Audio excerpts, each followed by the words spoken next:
మహాదేవ మనకు శివభక్తిలో వచ్చేటప్పటికి ఎంతో మంది ఎంతో పేర్లు సంపాదించినటువంటి వాళ్ళు స్త్రీలు ఉన్నారు, పురుషులు ఉన్నారు.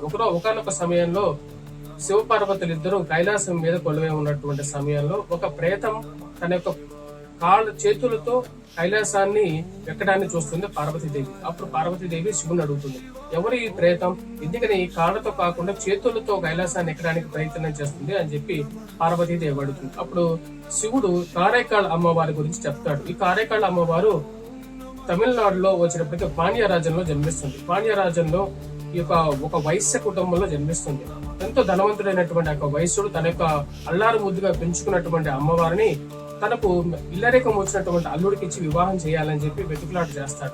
అప్పుడు ఇల్లరేఖం తెచ్చుకున్నటువంటి అల్లుడికి తన పక్కనే ఇల్లు కూడా కట్టించడం జరుగుతుంది. ఒకనొక రోజు ఆ యొక్క అల్లుడు వ్యాపార నిమిత్తం బయటికి వెళ్లి 2 మామిడి పళ్ళు తీసుకొస్తాడు.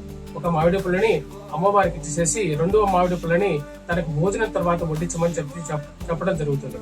ఆ యొక్క సమయంలో అమ్మవారు ఒక మామిడి పళ్ళని అక్కడ వచ్చినటువంటి ఒక శివభక్తుడికి దానం చేయటం, 2వ మామిడి పండుని తన భర్తకి పెట్టడం జరుగుతుంది. 2వ మామిడి పండు తిన్నటువంటి తన భర్త ఈ యొక్క పండు చాలా మధురంగా ఉంది, మొదటి ఇచ్చినటువంటి మామిడి పండును కూడా తీసుకురామని చెప్పి అమ్మవారిని అడుగుతాడు. ఆ 2వ మామిడి పండుని అంతకు ముందే వచ్చినటువంటి శివభక్తుడికి దాన్ని దానం చేయడం జరిగింది. అది భర్తకి తెలిస్తే తను ఎలా చిన్నపించుకుంటాడో అని చెప్పి తన మనస్సులో హరహర మహాదేవ అని చెప్పి ఆ యొక్క భగవంతుడిని ప్రార్థించడం ద్వారా తన చేతిలో ఇంకొక మామిడి పండు రావడం జరుగుతుంది అన్నమాట.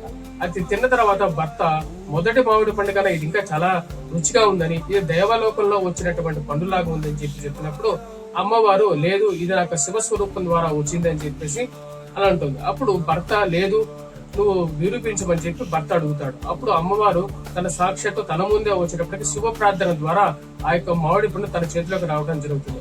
అంతా భర్త తిను దైవాంత సంబుధురాలని చెప్పేసి తనతో నేను సంసారం చేయటం అనేది తగదని చెప్పేసి తన యొక్క వదిలేసేసి వేరే ఊరు ప్రయాణం చేయడం జరుగుతుంది.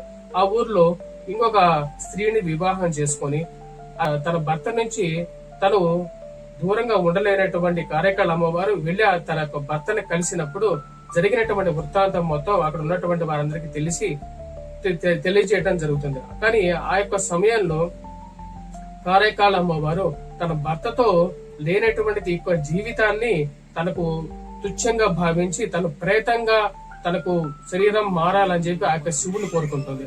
అప్పుడు ఆ కారైకాల్ అమ్మవారు పూర్తిగా ప్రేతంగా మారటం జరుగుతుంది.